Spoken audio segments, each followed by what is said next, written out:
Hi, everybody. This is Aaron Saft and the MR Runningpains podcast. Today, I've got two great guests, two genuinely good gentlemen. One goes by the name of Nathan Frantz and the other Sean Clayton. They just did something pretty incredible. They set an FKT on the Palmetto Trail in South Carolina, a 500-mile trail. Took them just over 10 days, and we're going to discuss their story. God, I could have talked to these guys for forever.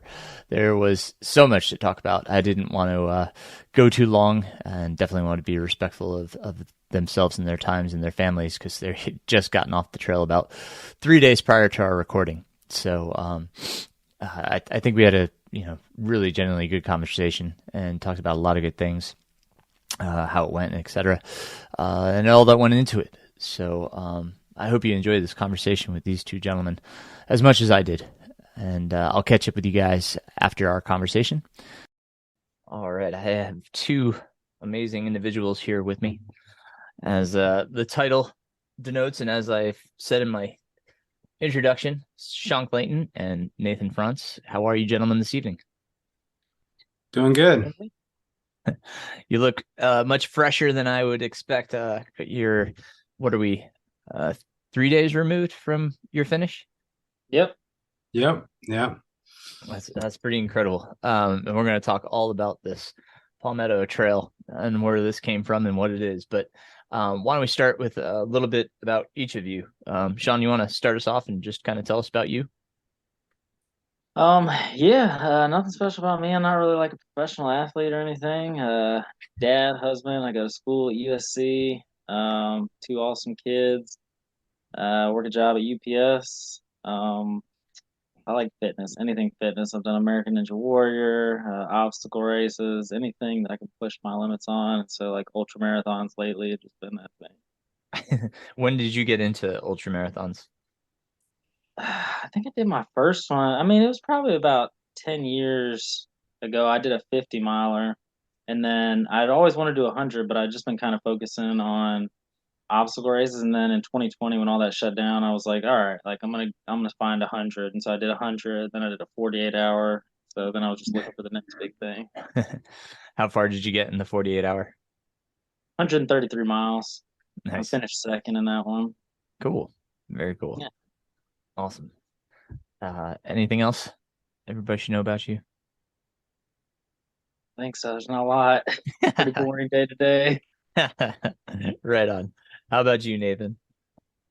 About the same. No, not a professional athlete. Just I started really running in probably my late 20s. Met Sean. We kind of met in obstacle course racing. That's kind of what kind of threw me into running a little harder. I started doing well, and it just made me more enthusiastic to run more and to see how far what I could do. And then I met you along the way, and you were my coach and have got me through a lot of years, and I owe a lot to you. I just want to appreciate you. And but then did some ultras, got into that. We tried that out, and a few didn't go too well, and then finally broke that 100 in under 24 hours, and that one really let me know, could do more. And did Boston last year and did really well there. That was a big goal. And so after that, it was just like, what's next? And that's kind of where we're at. All right on. So we've already mentioned that this whole thing was about the Palmetto Trail, but some folks may not know what that is. Can one of you elaborate as to what the Palmetto Trail is, length, distance? What are we talking, surfaces? Just give us a good description of what the Palmetto Trail is. This kind of started so we were me and Nathan had been like talking about like what was next, and so obviously started looking at the 200s. When you just started looking at those, like the prices, they're super expensive. Just the race entry fees, and then you got to fly a crew out, places to stay. So I just kind of like started looking around at trails. I was like, well, what kind of long trails are there around here? And I'm in South Carolina, so I had heard about the Foothills Trail. I was like, okay, you could do like an out and back on that, it'd be like 150 something miles. And then I heard about the Palmetto Trail. And I was like, okay. And I looked it up. It says it's like 350 miles of trail. And this is how not professional athletes we are. We're like, all right, 350 miles of trail. We could do that. And then I'm like, well, let's look up the record. And it's like 11 days or something like. I'm like, oh, we could even beat that record, 350 miles in 11 days. That's easy. So, like on their website, it says completed trails. So we were under the impression these are like actual trails, but they're like completed trails, actually a lot of road. So like then we find out like not only that, but they're not all connected. So the 350 miles isn't connected. You have to connect those with another 150 miles of road. So like it's too late. We've already been planning this thing. And so we're like, all right, well 500 miles, it's still possible to beat that record, and that's like kind of where it all started. Right on. I mean, South Carolina, obviously, on, Nathan and my side of South Carolina. So, the mountainside here, it's very different, kind of like North Carolina in that regard. So how was it, so far as like elevation gain? Like how long did you stay within the mountains and then, turn more into kind of like, rolling hills, or how did that transition? We had about 100 miles in the mountains. Started near Seneca, South Carolina. Is that right, Sean? Yeah. Seneca, South Carolina, and went kind of very similar to the foothills. Went along the North Carolina, South Carolina border, does use the foothills trail at times, and then comes back down through the towards the upstate, Jones Gap, and then after that it becomes pretty rolling to flat.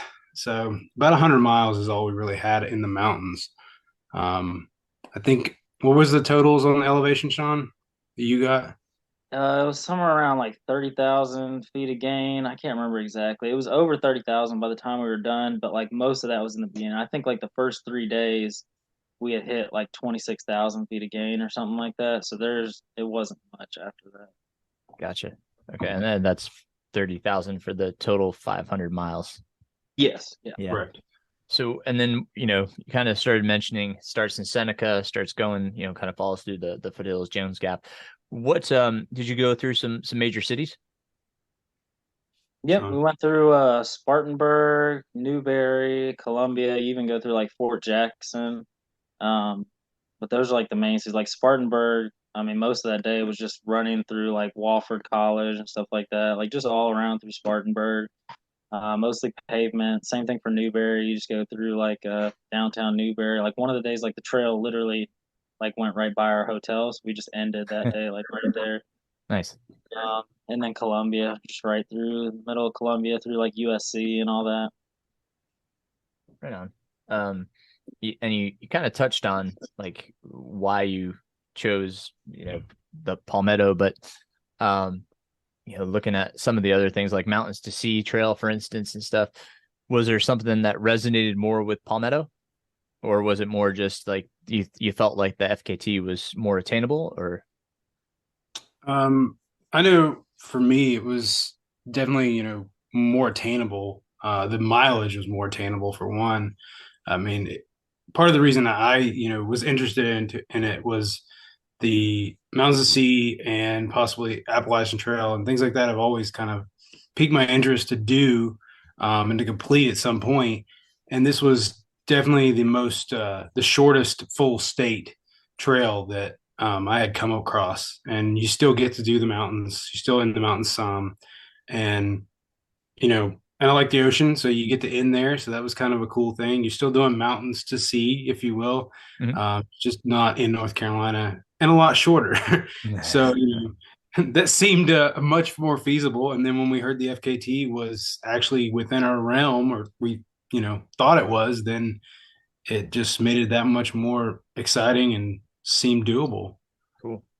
And so touching on the FKT itself, you mentioned it was 11 days, correct? That was previous. 11 days, 15 hours. 11 days, 15 hours. And who held that? A guy named Sean Martin. I haven't really seen much else. I don't know what else he does. I know he does ultras. I think Nathan found him on Strava, but Did you reach out to him at all, just to kind of? I tried to. I couldn't even find him. He had like an Instagram link, and I couldn't find him on Instagram. Not the link that he had posted for his FKT or anything. I think Nathan tried to reach out to Strava, right? Yeah, I didn't hear back. Okay. So I don't really know. The last I saw, I think the last post he made was on Strava. He was living in Colorado, I think. So he no longer lives on the east. Um, Seemed like he was living in South Carolina when he made the FKT, Cool. from what I can tell by Strava. Well, let's talk a little bit about the planning that went into this. Like, obviously, you couldn't really reach out to him for much information. So, where did you get your information from? How did you go about that? We mostly got a lot of information. It was actually from him, just what he had posted on the FKT website. Okay. Because you got to post a GPX file. We kind of started with that. That gave us a good, we could see kind of what he did, and I could transfer it into other mapping options and see where he went. And there was some questions. When we looked at the map, it looked like he did some loops that weren't necessarily part of the trail. We didn't know what was going on with that. So we ended up contacting the actual Palmetto Trail organization and talking to them. We got some more information from them. When I first looked this up, their website was extremely vague. It didn't even have actual trail maps on it. It had one picture map of the entire trail. But sometime between the first time I looked at it and closer towards when we were actually doing it, they had updated with a lot of maps that were very helpful. I did talk to the organization's, she's the current CEO, the one who runs it. She was helpful. And then another one of the guys who mans a lot of the trail of the mountains. And we ran through each section step by step, talked about it, what it was going to be like. And that was extremely helpful. Unfortunately, with time, I wasn't able to talk to every section's person. Like each section had a person that was over it. So looking back, if we would have done that, it might have been more helpful. We could have known more about how much road, the research. We looked at the map and saw what, like Sean said, completed trail. And we made the assumption that it was actually trail Right. rather than getting it on the map and looking really close and seeing that this trail was asphalt. So, but that's, we got a lot of information from Sean from the FKT website. He gave a day by day account of what he did, where he ended, how many miles he did, which really helped us set goals for every day, because we knew if we did that many miles, we were with him or ahead of him based on what he had said. So that was very helpful. I don't know Sean Martin, but if he's listening or hears this, I just want to say thanks. You set the record, and really honestly, your information helped us be able to set the next one. So it's that's what records are. I feel like they're only something for somebody else to break. It's only another goal. It's just like, the Merritt Kipchoge. I mean, he has set marathon records based because somebody else set a record. He broke a record that was already there, and that's all they are. It's a goal to reach. And I think that's what's cool about running for anybody who's, no matter where you're at, running a 5K, a mile, whatever it is, it's setting that goal for yourself and trying to reach it. And thankfully there's, and FKT was attainable for us. So we set that goal for ourselves. So yeah. Nice.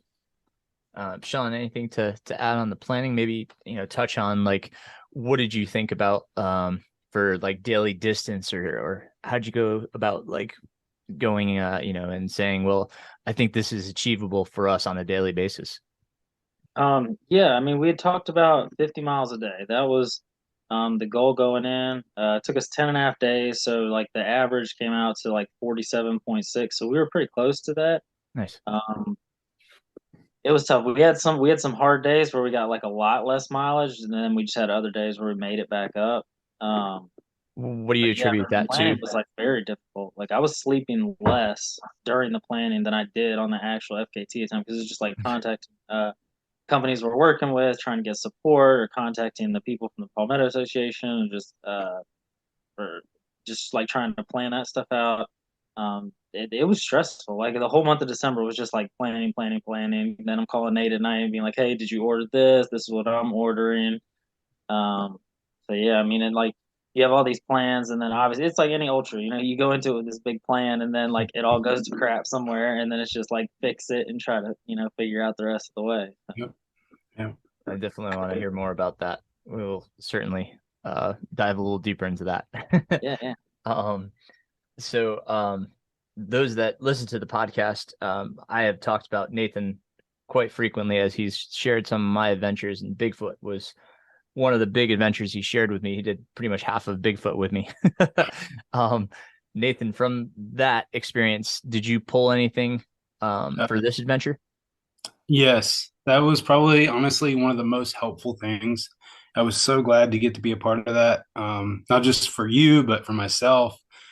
I saw what it would feel like to run multiple days for longer distances. And also just the food prep. I got to see the aid stations that were there, what was easy to prepare, what was easy to digest. And that was a lot of help.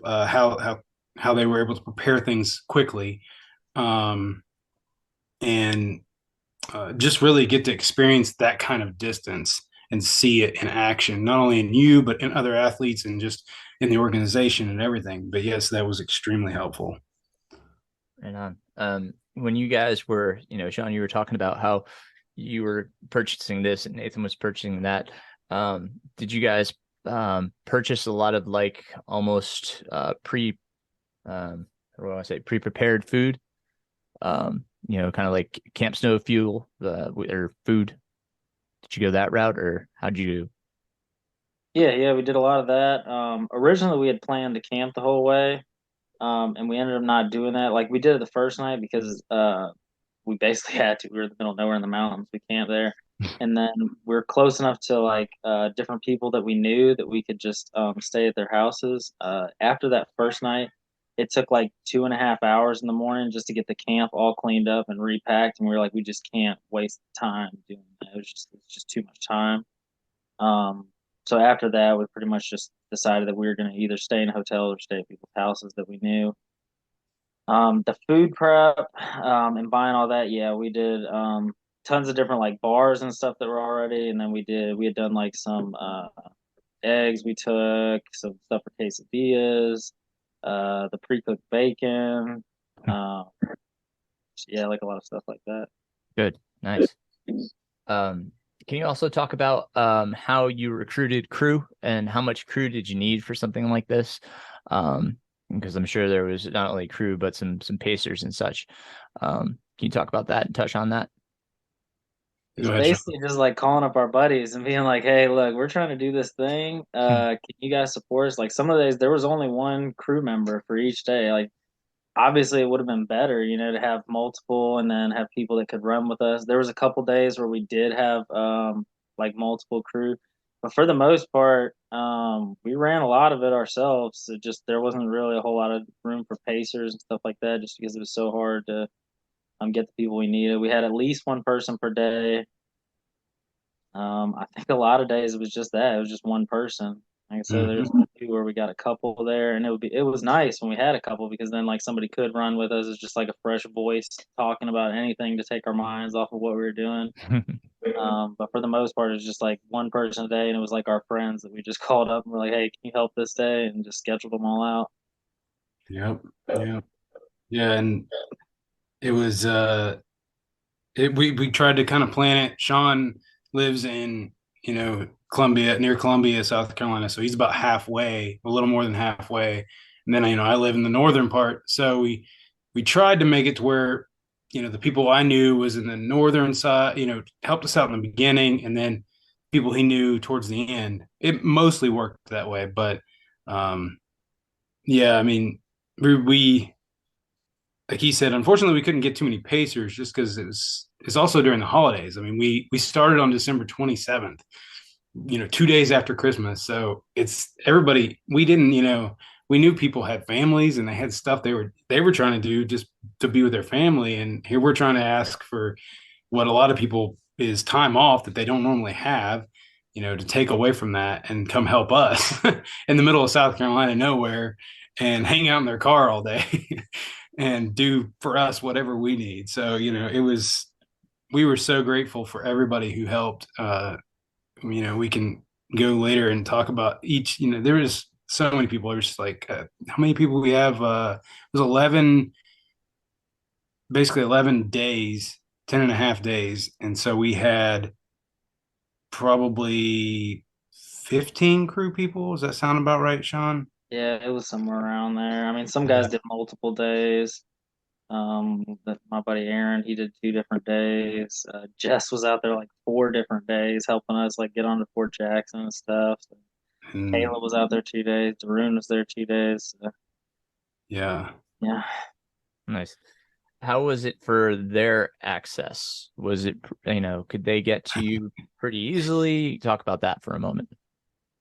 Well, the first couple days, our buddy Darun, so we talked about camping.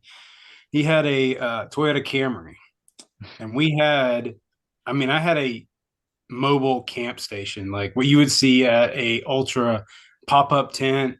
We had a Coleman, like actual 2-burner stove, a propane tank. Each of us had some kind of sleeping pad or mattress, sleeping bags, clothes, all the food.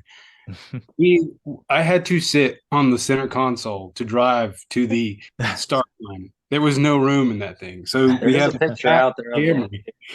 And oh yeah, that was another thing. When we got to the start line, we couldn't get to the main start because the gate was closed because it was so early. So we had to run First an extra obstacle. mile to get to the start.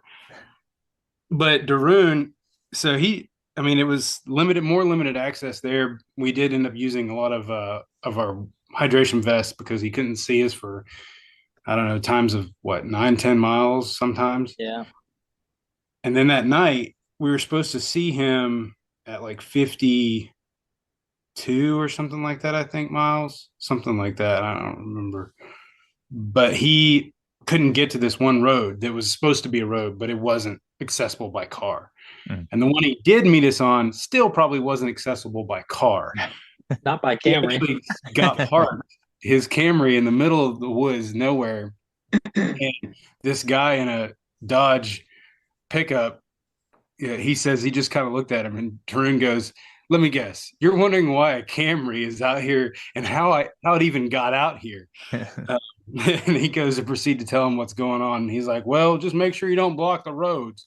So it was that was quite a comical night. But he got in and got out. He did not get stuck. That was another thing. We were like so worried that even if he got in there, if he wasn't going to be able to make it back out. Right. But that was just the first few nights. That was definitely more challenging. And Sean, if you want to talk about some of the other times. Yeah, I know, like that was big. And then like cell phone service in the mountains too. So like at one point, like he had to take a 45-minute detour because he couldn't get to where we were supposed to be. So he had to take like a 45-minute detour around the mountain. And then like when he got to the place, he like didn't have service. So he was literally like running through the mountains trying to find a spot where he had service. And finally got service to talk to us. There's a couple other state parks like that where we're supposed to meet somebody at this location and they just can't get to the road because there's a gate there or whatever. I mean, there were times where like we like ran out of water and we just didn't have it. And, I mean, it was fine. We were going to deal with it. We knew that stuff would come up, but yeah, it was just like we're supposed to meet this person in 3 miles and they're not going to be able to meet us for 7 or 8. It's just normal ultra stuff. You just got to deal with it. Right on. Well, you mentioned your packs. Let's talk about your gear for a second. What size packs were you using? It sounds like, you were able to kind of see them pretty frequently. What was the longest stint you had to go without seeing someone? Do you remember, Sean? Maybe, I don't think it was more than 10 or 12 miles at the most. Yeah, probably would have been like 10 or 12 in the beginning. Yeah. In those Right on. mountains, for sure. So we're just using Solomon. I think they're the 12 set. Yeah. The advanced skin 12s. Yeah. Nice. And they weren't too weighed down. We just had 2 water balls and we kept water in our bladder, but usually we only had to refill the bottles because we were starting in the mountains, so it was pretty cold. So we weren't going through water very frequently. We're just mostly calories is what we're going through more of. Right on. And how about footwear? Did you need a wide variety of different types? Sean, you want to? Yeah, I used 4 different shoes. I used the Hoka Speed Goats and Hoka Challengers for the trail, and then I used Hoka Bondi 8s for the road and Endorphin Shifts.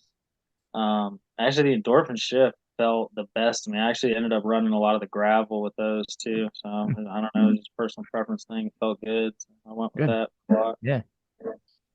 I went with the Hoka Speed Goods as well. Used them a lot on the trails, and then the Bondi 8s. That was pretty much my only road shoe. And then I also had the Arc'teryx LD3s. I used those towards the end. I really like. I mean, basically, they were all used pretty evenly, I would say, throughout. But yeah. Nice. Turn on. Very cool. So going through all of these state parks, and you had to go through sounds like you had to go through a military base or near a military base. Did you have to secure any permits? We did. Yeah, for Fort Jackson, you have to get a visitor's permit. That was one of the things that Sean Martin, he had decided not to do. He said it was difficult. It took time. It takes time out of your day, and you have to hit it at a certain time. It just worked out. The timing was good. We ran about 10 miles in the morning, and then went over to Fort Jackson. We basically, the way we had to do it, because that gate that the actual trail goes through was closed. We ran up to the end of the gate. We took a picture on that side of it. Then we drove to gate 2 where the visitor center is. Went inside there, got our permits. They do a background check and everything. Probably took anywhere from 20 to 30 minutes. And then we drove around to the back side of that gate and then got as close to it as we could. Took a picture right there and then ran the rest of the way from there on the base. Right on. How about any of the state parks? Did you have? Sorry, any of the state parks did you have to get permits for? No, we didn't have to get any permits for those. I think some of the South Carolina state parks, if we would have had to stay there, we would have had to have permits, but didn't have to have any day use or anything like that. Okay. So yeah. And I suspect there's no private property or anything like that, right? Not really. There is. The Palmetto Trail borders a lot of private property. Oh, sure, yeah. But you're never on private property. But yeah, there's quite a few times where you are basically just in a strip of land that they have access to. And there was a lot of strict no trespassing signs on either side of the trail. But yeah, there was no there was technically one section of private property at the end that the trail appeared to go through. It was kind of weird because the map that we were given through the Palmetto Trail showed it going down this path. There were 2 obvious trail marking posts, but on the sides of them had no trespassing signs. But we're looking at the map and it says to go this way. And it was literally just cross from one road to the other and you could see the trail on the other side. So we just did it, and it was probably no more than 50 yards or something like that. I don't know. It wasn't very far. At that point, we were just, this is what the map says, so we're doing it. Right on. So, talking about the map, talk a little bit about navigation. Was it all paper map? Did you use any, electronic apps or anything like that? Well, so I was the one that carried the phone the most of the time. My pack held it, which I found to be sometimes a large responsibility, as Sean can well attest that I may have missed a turn or two. And but we started out.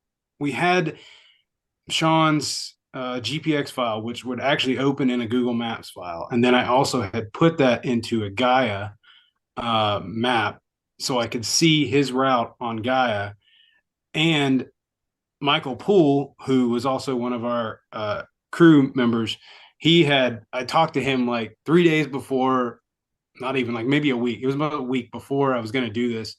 The next thing I know, he's sending me like 50-mile sections on Strava that he had mapped out already. I mean, thanks, Michael, if you're listening. I mean, he was just awesome. I mean, and so that was really helpful because I was able to transfer that data onto my watch. So we had it on my watch that I could watch it. We had it on the phone and also on the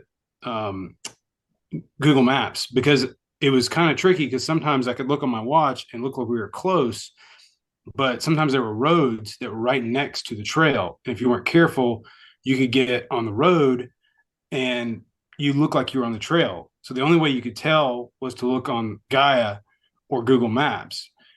And if we're talking about navigation, I guess we can go into some of the mishaps that we had.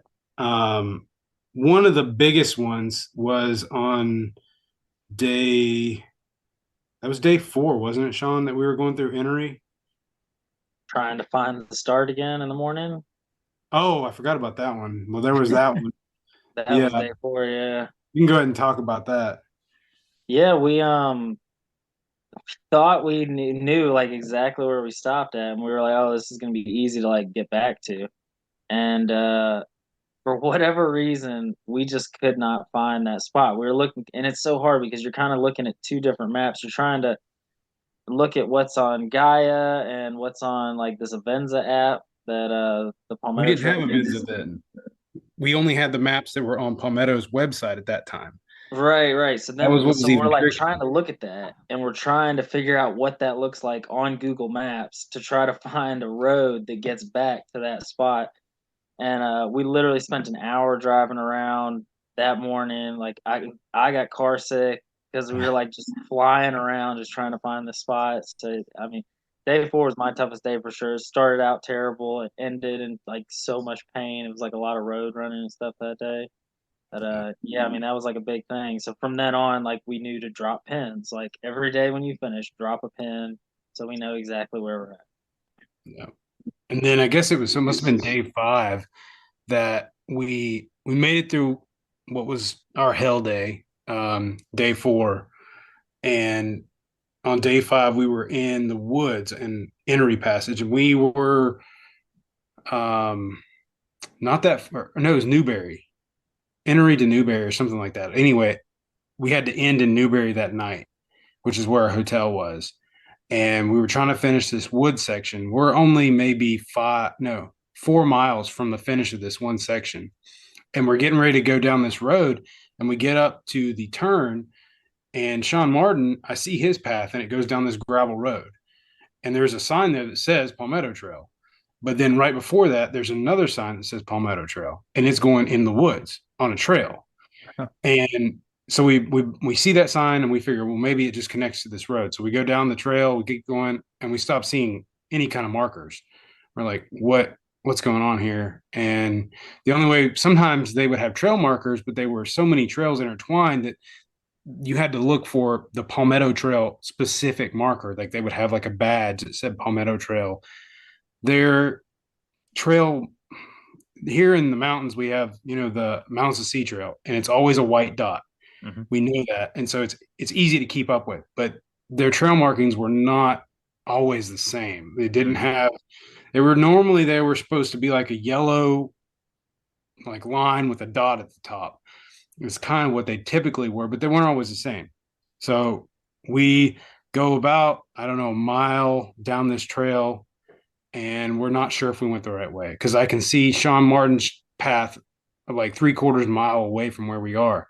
We backtrack all the way back to make sure we both saw the sign to see if we're on the right path. And I don't know where to go. We're trying to set this record. We don't want to miss the trail if it's supposed to be the trail. We don't want to not go on the road if the road is supposed to be the trail. So I had our buddy Jess Powell. He actually is now part of the Palmetto Trail organization. And so I call him up to see if he knows anybody that we can talk to figure out where we're supposed to go. Because they had mentioned new sections of trail. So we call up him. He gets in touch with somebody. We were on the trail for probably 30 minutes trying to figure out where we're supposed to go. More than Finally, that, it was like an hour. it was an hour. Dang, it was not. It was, so an hour later, I come to find out they told us about this app called Avenza app. I've used a lot of mapping apps, never seen this one before. We download it, and they said it has the most up to date trail information. Well, it was just kind of awkward the way it worked, but we were able to get it downloaded, and at that point, we saw that sure enough, this was a new section of trail. The road was also the trail, so you could. I don't know what is technically the correct way, but we went the trail because we figured trail is trail. That should be the way it is. But we spent at least an hour, not to mention the extra mile and a half, 2 miles of backtracking, trying to figure out where to go. But after that, using the Avenza app, it's GPS coordinated on this. It's very strange. It's not like a full map. It's just like a picture of a map, and yet somehow it's GPS coordinated. You can see yourself on the map. Um, and after that, we were able to stay pretty much on trail. It made it much simpler, helped our crew. They could use the app as well and see where we were going to be because it had mile markers. But that was a big learning experience. Not to mention what Sean talked about, trying to figure out where to start. But now that we had this app, we were able to figure out where to go and what was the actual Palmetto Trail up to date. Yeah. Yeah, and that's like kind of what's so hard about it too, is because like the Avenza app, so we learned like that's the most updated thing that the Palmetto Trail uses. So that is the most updated. That's what they're gonna when they make changes to the trail, it goes on there first. But even like looking at the website, the map they had on there still showed the road section as being the right way to go. And so like we were on the phone with them, with the head chair, and she's like, well, it doesn't matter. Like either one, it's like this isn't how records work. Like we need to do the right thing here. It can't just be like, oh well, either one kind of works. Because the trail was actually about a mile longer. Like it added another mile. Plus we'd already ran down it like half mile, ran back another half mile, and then we're just waiting for an hour trying to figure out what to do. That was a big one. I think the biggest mistake that we made was on the day before the last day. It was day 10.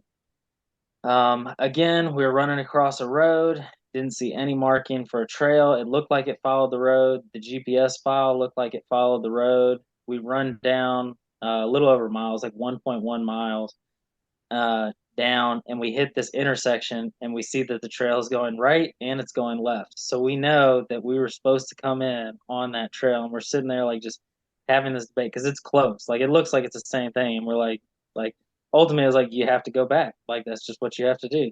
To do it right, you have to go back. And it's like one of those things where it's like heartbreaking in that moment because you've already ran, 30 something miles during the day.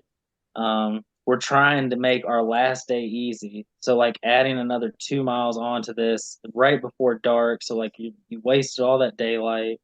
We're not moving fast at that moment. We're doing, anywhere from like 16 to maybe 18-minute miles. So it's like just a ton of wasted time, and that was like tough. That's like heartbreaking. You got to turn around, go do that, and then do the right mile on the trail. So, but I mean, it's just part of it. In 500 miles, you're gonna make mistakes. I mean, it's a 485-mile trail. We definitely went well over 500 miles by the time it was all done. Yeah. Right on. Well, if you guys would touch on the fact that you did this together, it's got to be difficult. Now, your two seem like pretty easygoing guys, but for 500 miles, you're planning to stay together. That's got to be tough, knowing that somebody's going to have a low at some point. You hope you don't have it at the same time, but can you talk about that? Sean, go ahead. Yeah, I think it kind of worked out because most of the times when I was in my low spot, he was doing all right, and most of the time, when he was in a low spot, I was doing all right. So there was times where like he would have to wait on me, or I would have to wait on him a little bit. But a lot of the times it ended up being one of us was going to push the pace more and just drag the other one along, and it worked out honestly. Like there was days where I did not feel like running, and he was running, so I was like, well, I guess I just got to pull together and try to run as much as I can. And I mean, I'm sure sometimes he slowed the pace for me, and there were some times where I slowed the pace for him. Just knew like knowing when each other was like really, really hurting. But for the most part, I mean, I think it worked out. I know there were some times where I would have gone slower just to try and rest, but he was running, so I was like, well, I need to at least try and keep up. Did you communicate at any time? Like, I need a moment just to to take it easy, or did you guys just kind of like grit your teeth and bear it because the other was, grinding too? I think I think it's most a of lot the of time, gritting our teeth. yeah, yeah. I mean, I think honestly, like it was just like like I could recognize when he was in a lot of pain. You know what I mean? So like maybe I wouldn't push it as hard. I'm sure he did the same for me. Like we just tell when each other was in a lot of pain, but still like kept each other going. Um, Mm. yeah. I don't know. Go ahead, Nathan.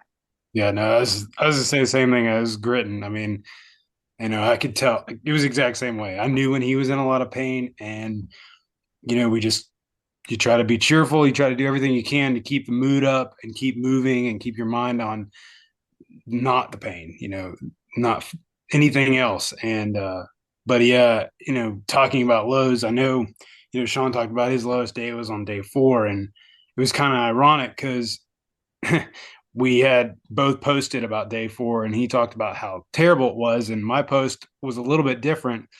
And the night before on day 3 is really when it really hit me really hard.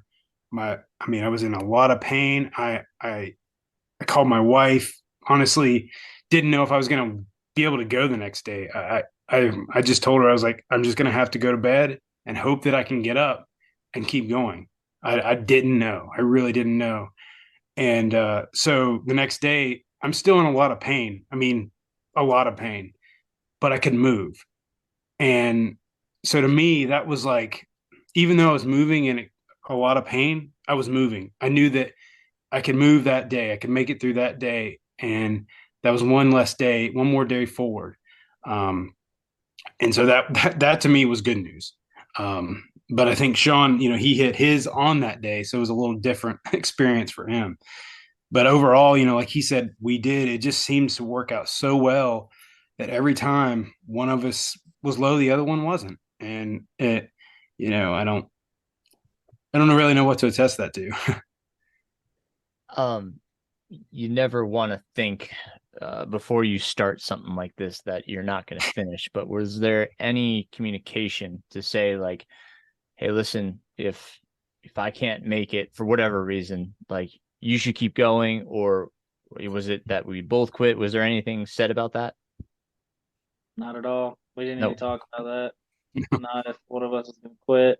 I know, like I'm very like honest with myself. Like when I start these things, like when I just talk about them, like there's a lot of people like they're like, I'm gonna go crush this race. Like that's never me. Like I respect the distance, and going into it, like I knew there like there's not a lot of people you can call up and ask, what's it like to run 500 miles, and there's a reason for that, because not a lot of people do that. So I knew it was hard. I knew going for a record when you've never even done like a 200 is kind of like almost arrogant in a way. Um, but like I know like I'm good at suffering. Like when it comes to suffering, I can do that well. And so I knew that I was going to give it all I had. And I did think about it. I was like, man, like I'd never thought about like what if Nathan quits. It was always like, what if I can't make it? That's what I was always thinking. Because he did like he carried the map a lot and stuff like that. So there was times where I was thinking, man, like what if he does have to quit or something like that? That would be bad. But like there was no communication between us, like about like if I can't make it, you go ahead or anything like that. It was just like can't keep going. Yep. Well, I can attest that Nathan can make the most comfortable bedding in nature. Um, Sleep was my nemesis in Bigfoot, and on a journey like this, a journey run like you guys did, I mean, you were afforded some sleep. Can you talk about what that was like? How much sleep did you get? What was that like for you guys? So our original plan, and in a perfect world, our hope was to get 50 miles in 12. My hope was 12 to 14 hours. Hmm. Uh, we knew 16 hours might be a possibility, but obviously the longer we're out there, less sleep we're going to get. In the beginning, we got, I think, maybe 6 hours, 5 or 6 hours that first night. Um, and then we had to make it up another night to try to keep going. But overall, we tried to keep our days at about 12 to 13 hours, is what we ended up figuring out seemed to work the best for us. After about day 5, I think it was, is that right, Sean, that we took the long sleep? Yeah, Um, I think one day we had something that was like 7.5 hours or something like that. It's just because I think we knew we were like one day ahead or something like that, and so we actually stopped a little bit early. Was that the day we had Seth come over, my physical therapist, or was that a different day? No, it was a different day. So we did, I think it was the day after our really bad day. So it was night 4. We slept in more than we had. Um, we were at that hotel, and I just remember we set the alarm. We had been setting the alarm for, I think, like 5 something. And that day we set it for like 6 something.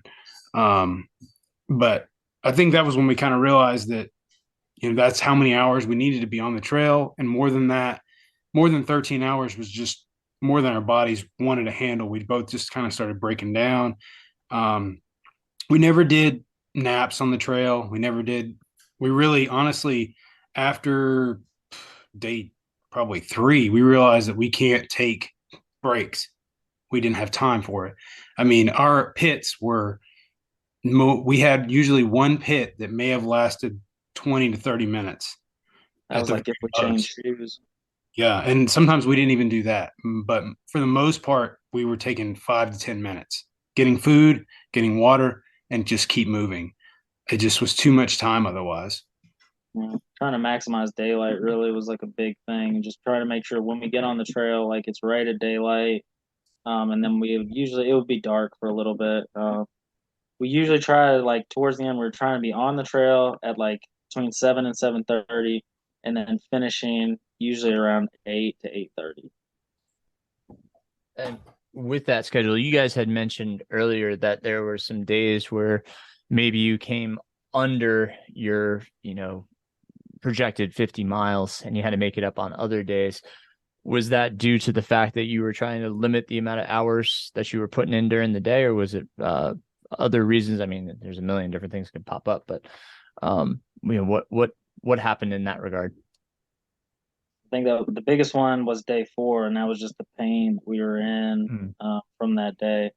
I was still like pushing pretty good on day 4, like so like my walk speed, like I was pushing pretty hard, but it was all road that day. It rained on us almost all day. And I was just in a ton of pain, and so it just slowed our miles way down. That was the only day we actually lost miles to the FKT. We weren't under it, but like I think we'd gone into that day with like a 6 mile lead. We just knew that based off of where he stopped from his blog, and we ended the day with only like a 2 mile lead. But we knocked out like a huge chunk of road section, and we're able to get on trails for 30 miles the next day. Um, Pain. It's ever present. Uh, so you mentioned day 4 is when you were in extreme pain. You still have 6+ days behind that. What were those 6 days like? I think it was let's see. So like day 4 was very painful. Um Day 5, I would say like day 5, 6, and 7 were still like pretty painful. Once we got into like day 7 though, our bodies were like I felt like they were adapting. Like our ankles were still swollen. There was still pain, but like it was like our bodies were functioning a little better. Like even like sleeping at night, like I wasn't waking up drenched in sweat like I was the first few nights and stuff. It was like our bodies were actually starting to get used to it. Um, was kind of weird. Like I like studying pain and looking stuff up like that. It's a signal from your brain. It was weird. It's like the front of my shins or what had just been like on fire like that whole time. They were in so much pain. And there was a day, I think it might have been day 7. Um, but it was like this, like the front of my shins have been on fire for days and just hurting. And then like it was like my brain was like, all right, this isn't gonna stop him. Let's try this. And so like I had this blister on my pinky toe, and it would like so like all the pain just goes away in my shins, and like my pinky toe is like on fire, like it's just dipped in acid. And that goes on for like maybe 20 minutes, and like my brain's like, all right, this isn't working. So like it went to my Achilles, and my Achilles was like on fire for like 30 minutes. And then after a while, like everything just went down to like a 5 or like a 4 pain. And after that, it was like, pretty manageable, like 5, 6, it was the most it ever got to. But it was a weird thing. Like it's just like almost all went away one day. Not completely. There's still a lot of pain. But it was after like being at a 9 pain on day 4, like it was just a 5, 6 was so much more. Yeah. And speaking of like pain, I was just share a funny story. So on day 4 was our really bad day. And the next day we both were feeling really tight, but we started moving. We got back on trail, so we are happy about that. And we get going, and then all of a sudden we both just feel like we can start running. And so we're running through the trails, and we're just like all excited. We're going, we're running. And we had just come through this section where we made a turn, and then all of a sudden we realized we're right back where we were. We did this loop. We went the wrong way. We missed the turn, and so we had just ran, but we missed, like we did this, I don't even know, like half-mile loop that we didn't need to do. So it was just kind of very anticlimactic. We're running again, but we ran the wrong way. Oh my goodness. Well, going through pain, I mean, talk about step 1 of the day, right? So, you've gone through a 13-hour day, you've made 50 miles, you went to sleep, you woke up, you're getting up. I want to talk about your routine too, but like, let's just talk about the first step. What did that feel like each day? Did that get easier, or did you just feel like, I just need to take that first step and then the rest is going to take care of itself? I know for me, after that night that I had where I really questioned being able to start again, I woke up the next day and everything hurt. It was tight. It was still swollen, but I could move. And I think after that day, every morning you felt almost the same way. It still hurt. Everything was still swollen, but it was like you knew that I just have to get moving. And then once I get moving, I'm going to be able to go. I'm going to be able to continue. So you found out that, all these signals, they're there, but they're going to go away. You just have to keep moving. But it's still, I mean, we talked about it often, that how hard every day was. Even our rest time really wasn't rest time, because you get at the hotel or wherever you're staying, you got to get your shower. You got to make sure everything's ready for the next day. Make sure we've talked to the crew for the next day. We were trying to get in. We had like recovery boots, like the Rapid Reboot and Normatec. We tried to get into those to try to help the swelling go down. Get to sleep and then get up. You got to eat breakfast quickly, get out the door. Sean can attest that my eating and schedule is a little slower than his. Thankfully, there was one of us that was like a little bit more on point with the time, and that was Sean, by all means. So, it just, there was constant, no rest. Even the rest sometimes didn't feel like rest. So, Sean? Yeah, I mean, I agree with that. It was just constantly trying to figure out how you're going to do it the next day and trying to get ready for that. Like you said, I mean, so many of the days, it's like we're like towards the end of our days, a lot of them we're walking or jogging and we're on the phone with the crew for the next day, being like, hey, this is what's working, this is what's not working for us, this is where this is how many miles we'd like to meet you, this is where we're gonna be. Like it was literally like that. At the end of our days, we're still on the trail going and still having to coordinate with the next day's crew. That's just one of like the things you have to deal with when you don't have a dedicated crew for something like that.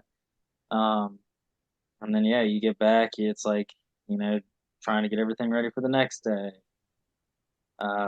If you got to move to another hotel, then you got to pack everything up or as much as you can.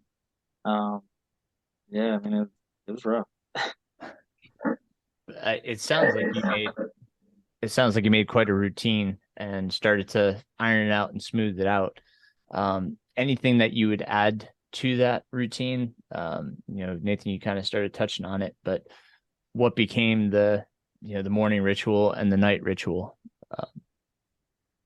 Sean? A lot of Skittles. That's our ibuprofens.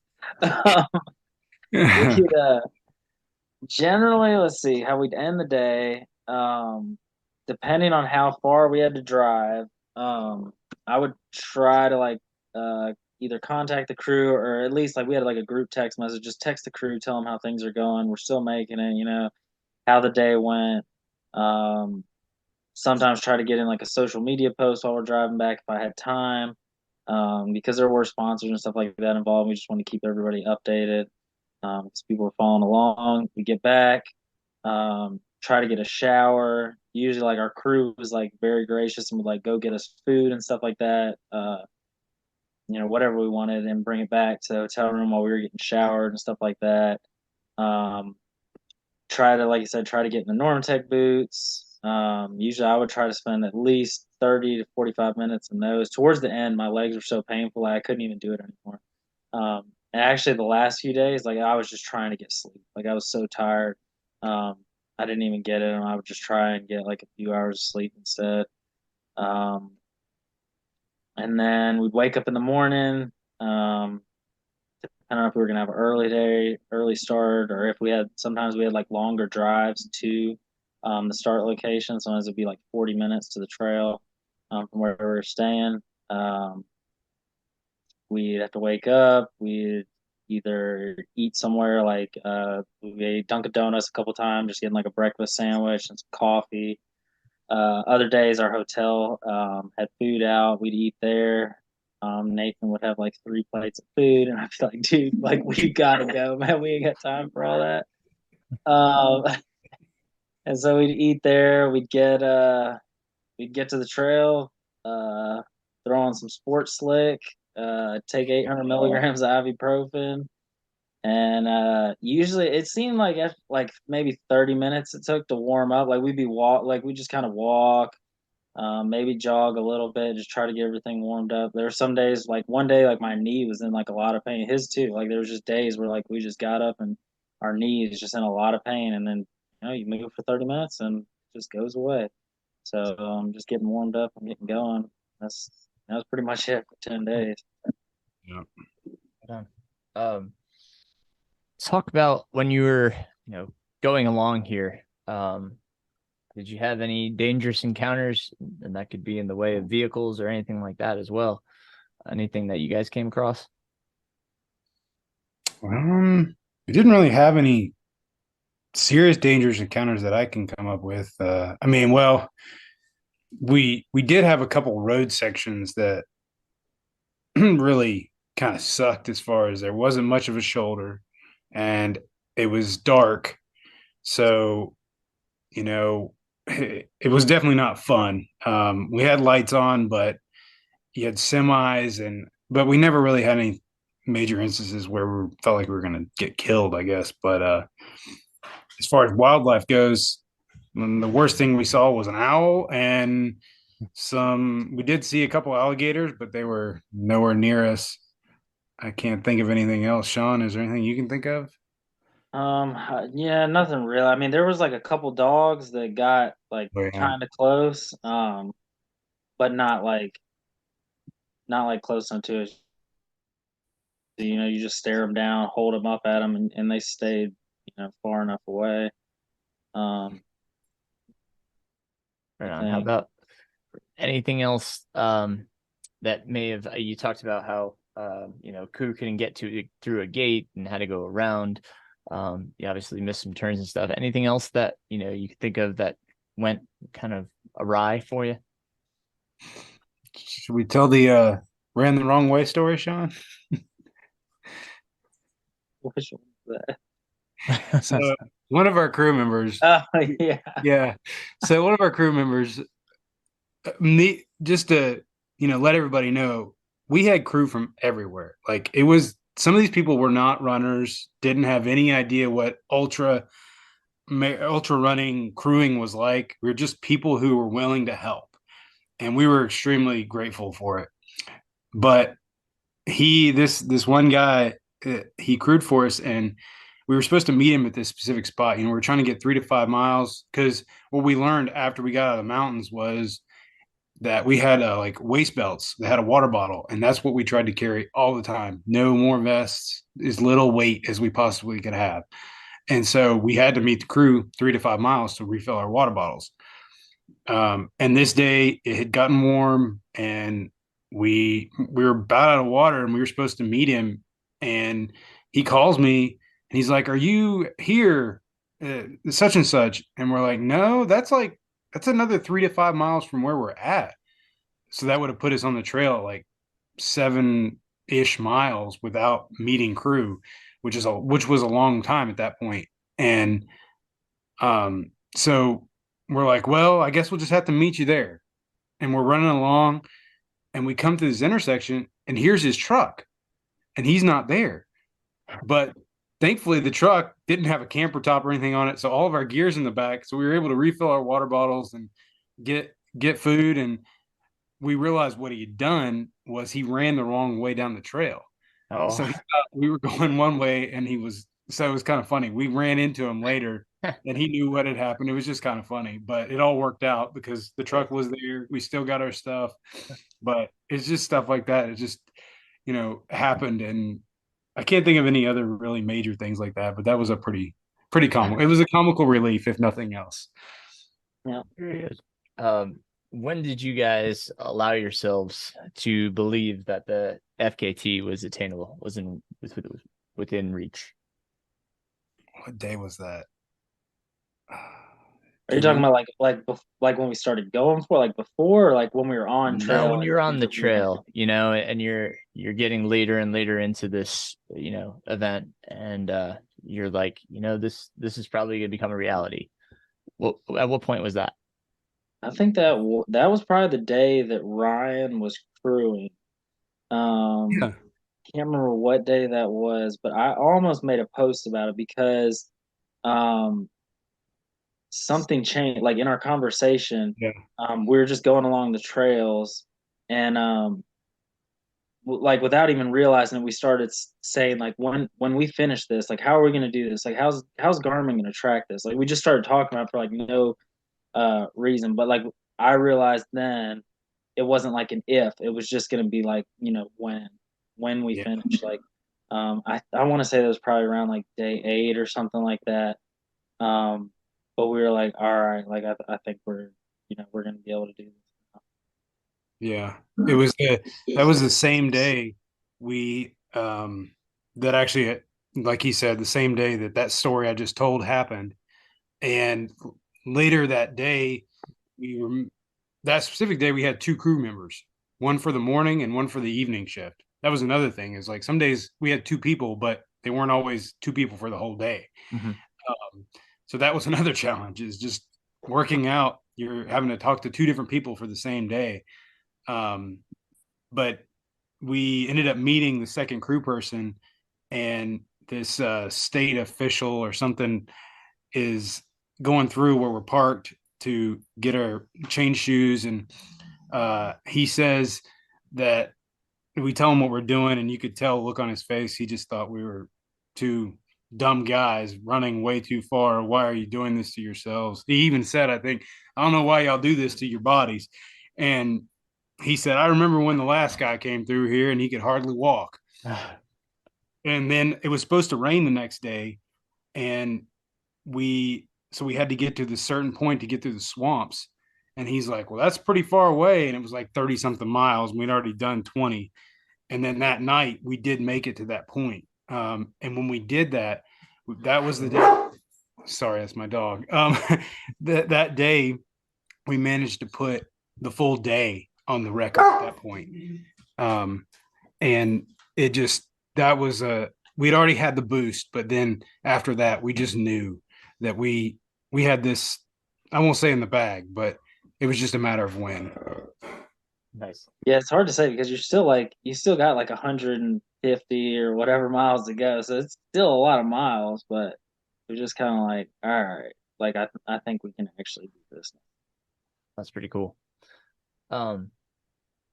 When we do an ultra, usually we're by ourselves, right? We're making a more of an individual effort. We may have crew, like, you know, Nathan, when you shared my experience at Bigfoot, you know, there's a team camaraderie, but you two are going at this at the same time. That dynamic has to create some kind of motivation that, you know, you don't want to let one another down. Can you talk about how it helped your drive, especially later as it got harder and the days were getting tougher and you were getting more battered? Would you care to share on that, Sean? Yeah, I think, I mean, that was definitely a big deal, just knowing like, all right, Nathan's still going, I gotta go. You definitely don't want to let each other down. I mean, you don't want to let anybody down. There's brands involved. There's the crew members that sacrifice their days out there already. So you don't want to let anybody down. Um, and yeah, just having him out there, like I said, it was good. It was like there was days where I knew I was struggling, but I also knew I was drafting off of him. You know, like I knew, like, all right, he's still going. Like I can just keep drafting right behind him, and I would just watch his steps, and I'd be like, all right, just keep stuff with him, just keep steps with him, and just keep on going. Yeah, I could test the same thing. There were days that I couldn't run, and so we had this thing that basically he has this pace. Sean has this ability to walk a sub 15-minute mile, like 14 something. I think at one point we clocked somewhere around 14:30 while he was walking. And I don't know, you may not be familiar with how bad that is, but that's extremely difficult to do unless you have practiced it. With Sean, most of his training was rucking, so that's what he was familiar with. And I am more familiar with like a run walk style. But there were days that I couldn't run, and I had to keep this pace with him. And I am so grateful that he could do that because he still kept us on pace, and it wasn't as detrimental to our bodies. Like I didn't hurt as bad, but it was just really hard physically to push myself to those kind of paces while walking. But yeah, it just, we didn't have pacers, but like we said before, it just always seemed to work out so well that when one of us was down, the other one wasn't, and we were able to pace each other the whole time. Right on. I'm going to ask you a question, and I want you to reflect on it. And we're going to come back to it, but I want you to think about it for a second. So, what was your biggest lesson from this experience? What was your biggest takeaway? So, I want you to think on that just put it in the back of your brain for a moment, let it ruminate. And I'm going to ask you a separate question here. As you look back on the experience, you talked about earlier that, you'd wish you'd known there was more road sections, right? But what other things would you wish you had known ahead of time that could have made this a little bit easier for you?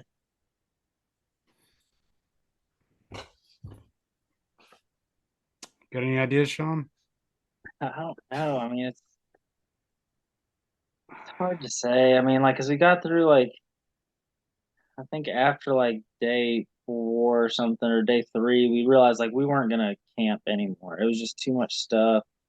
I don't know. I mean, because we had to camp the first night. There's just we were in the middle of nowhere. We had to camp. I mean, so maybe knowing that a little bit earlier would have helped, like plan hotels and stuff. Maybe would have taken a little less stress up. But even like that, I would just call my wife, and be like, "Hey, look, we're gonna need a hotel around here. If you can book that for me, then that'd be great." I mean, it sounds like it certainly sounds like everything, like I said, you problem solved really well. Then there doesn't have to be anything that you would change. It's or anything that could make it better. Because I mean, that's part of ultra running, right? Is kind of solving on your feet, like you were talking about, Sean. The only thing Anything? that I go away with is do more research on your trail, your trail, your Yeah. quote trail. Right. We just, I mean, I looked at maps a lot, but I never really stopped to look exactly where it was going. I just assumed that if it said trail, it was going to be trail, and that's probably the biggest thing that I take away is that it to just do a little more research on your route. Um, but it just took so much time. 500 miles is a lot to go over. I mean, and it just, yeah. So Right on. Cool. So let's hear what was the final tally, your final FKT. go ahead, Sean. I think it was 10 days, 11 hours. I can't remember the exact minutes. But it was over like a day and 4 hours over the previous record. You beat the old record by a day and 4 hours. That's incredible. That's amazing, you two. So let's go back to the question. What was your biggest takeaways? What was your biggest lesson from this? You want to start, Nathan? My biggest takeaway, I think, would have been it just honestly, it was kind of weird. We talked about this once, but every day we had to get up and we had to push ourselves when we didn't want to do it. And we kind of joked occasionally um, how we said, remember when we used to do things for fun? Remember when we used to ride in cars?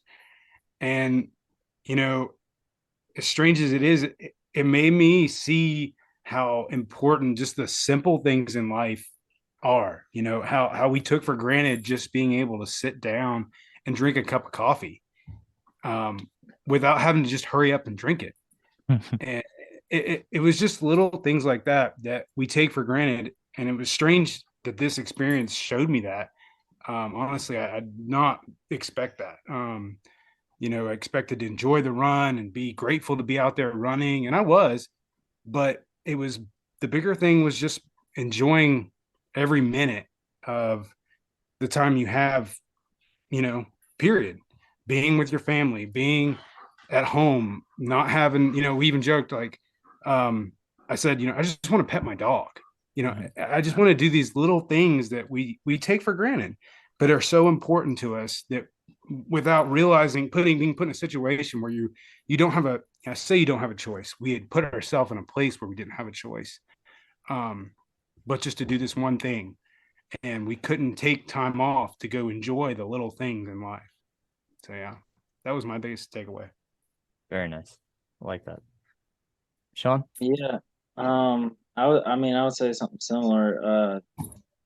You just you're so much more thankful for the regular things in life. And I mean, like I've done the 100 milers and stuff like that, and like it's a little different when you're doing it for like the 10 days, and just like waking up and you just like the mental battle is just like it's so crazy when you're on day 3, 150 miles in, you're like, I have to wake up for another week and I have to do this every single day.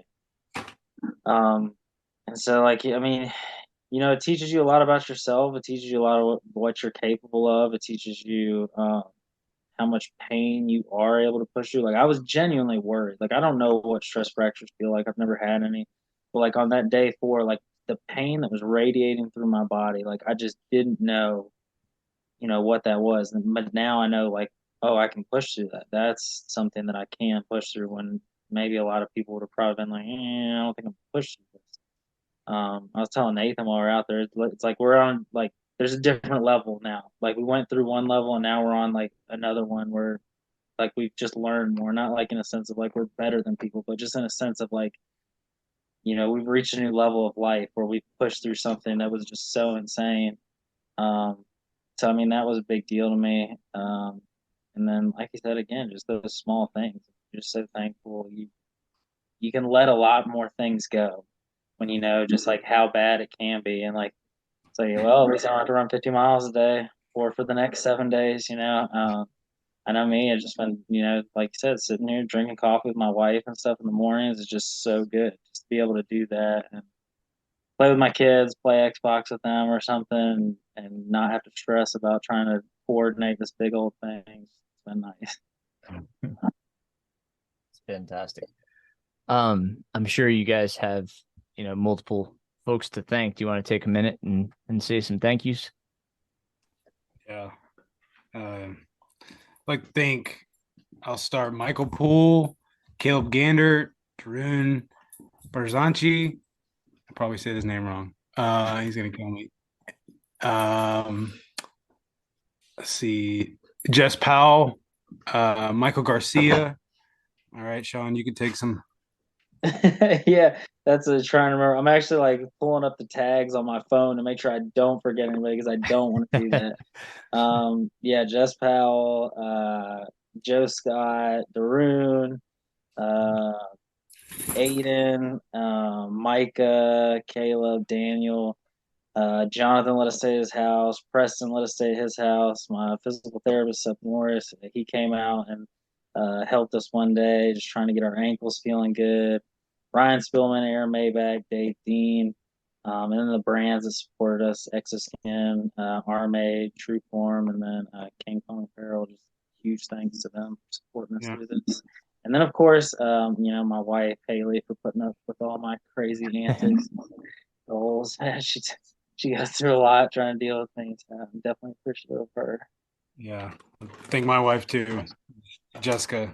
She helps fund all this craziness, and but yeah, and I personally, I'd like to, thank my Lord Jesus Christ. He's the one that gave me the abilities, and I, as a Christian, just want to give honor to him, because that's, where I come from. Good for you. Any final thoughts, fellas? Anything you want to close out with? I don't know, man. I just just want to encourage people just to go out and push for this stuff. I remember when I first learned about ultras, like I heard about Dean Karnazes, and I was like, that's the craziest thing. That guy runs 200 miles like by himself. Like, Yeah. I'd never heard of ultras, like I just can't believe that there's somebody out there that does it. And like now I know, there's lots of people that go out there and do that. But I've had people messaging me now like, oh man, I saw you do that. Like now I want to try 100. I would say go for it. It's life changing. You learn a lot about yourself. Make it smaller. There's other people that have been like, hey, man, I want to go run a 10K. Like, dude, you don't have to run 500 miles. If a 10K is your goal, go crush a 10K. There's nothing wrong with that. If that's how you push your limits, then push your limits with that. But definitely find a way to get uncomfortable and push yourself outside of things that you usually think you aren't capable of. Yeah, I would definitely agree with Sean. Just find those things, find those goals. That's the biggest thing for me, is just setting that goal, and it really is a stress reducer, because it keeps your mind on this goal that you're trying to achieve when you're training, when you're whatever the physical training is, even if it's not running, even if it's just some kind of strength training, whatever it is, you set this goal to attain. And I think, just go after it with everything in you, and it'll do a lot for you mentally, and obviously physically. The physical benefits are just a part of it. So yeah. I thank you both, and I congratulate you each once again. That is a amazing thing to follow. I'm very happy for you. How can folks connect with you?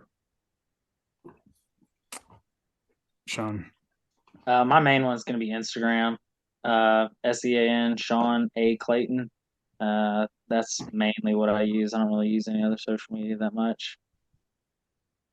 Yeah, would say the same thing. Mine is Nate NATE_OCR_85.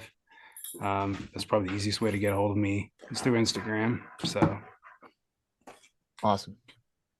You guys are incredible. Did an incredible thing there. So thank you for sharing your story and bringing some inspiration to a lot of folks. Appreciate you both. Yeah, thank you, and thanks for bringing us on. We really appreciate it. Yeah, thanks for having us, and thank you, Coach. Congratulations to Nathan and Sean.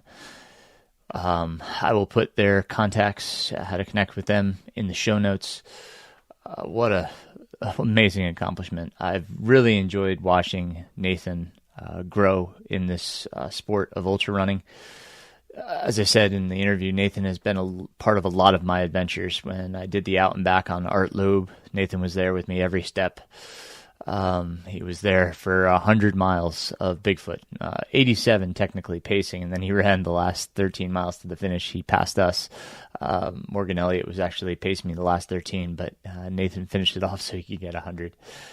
Absolutely incredible. So much fun, and so proud of the two of them, just for what an effort. It's so cool. So loved hearing that story, as I hope you did. So far as everything that's going on here, I am overwhelmed and sheerly just stupefied by how many people are reaching out about coaching. It's amazing. I have some good resources that I can turn to people right now. Other coaches that I can turn you to. But I apologize. I am absolutely full beyond capacity. I have more athletes now than I have ever had. It's a tough balance. I never want to turn an athlete down. That's the hardest thing to do. But I really want to make sure that I am taking care of the athletes that I do have. And balance that with, this podcast and writing the newsletter and coaching the high school athletes. And be present for my kids. So I really do appreciate all that reach out. And if you have questions about training, by all means do ask away. If you have questions about how we got Nathan through this, how do we train him, feel free to ask. I'll divulge whatever I can. And some people ask me to just kind of write a generic plan. I'm really not a big fan of that. That's not my coaching style. I'd like to be a part of your training. So I don't do that. I don't just write coaching plans. I don't suggest people just follow a cookie cutter plan because there's too much that can go wrong. But that's for a whole nother conversation. So, that said, like I said, I appreciate everybody reaching out, but I am full at this time. And if you're interested, in getting together for a fall event, I will probably have some time by the time the fall rolls around. But, so please reach out if you want to reserve a spot for later in the year. I certainly hope to have spots. Well, I don't hope to have spots, but I should have some spots that open up. So, all right, everything else. So I don't want everybody to think that the fundraising is over. I want to continue to raise funds. So if you can donate to either the Vermont Adaptive or the Challenged Athlete Foundation, I am raising money in the process of, running the Vermont 100 and the Leadville 100. That's how I gained my entry into those two races, is to raise money for these amazing athletes. The links will be in the show notes. And if you can contribute, you have not only my thanks, but the thanks of the foundation and the athletes that are allowed to participate in sport because of donations like ours. I had to donate as well. That's part of the process. I'm a part of this. Not only raising money, but I did donate as well. So if you can, I sincerely appreciate it. If you can't, I understand. But maybe you can share that. I'm raising money for these causes. So thank you. As always, I want to thank my Patreon supporters. I have a list of them in the show notes. That's just wonderful that I continue to have the support of these folks so that I can continue to do this work. I plan on doing this until I don't really have much of a fire to do it anymore or feel like I don't have as much to share. I want these episodes to be worth your while. I have a very cool podcast episode coming up with Danny from the Ultra Pacer. The Ultra Pacer is a website that allows you to kind of put in the GPX file of the race you're doing and a lot of the factors that may that may affect your race, like temperature, altitude, etc. So we're going to do kind of a how-to and walk through it. We're going to actually do it for Western states, because I think that has a lot of factors to contribute into it as to what pacing might look like, due to temperature variation, altitude variation, etc. So we're going to go through that. I will launch that along with the video of the episode next week. So next week's episode will be with Danny from Ultra Pacer. So check out ultrapacer.com.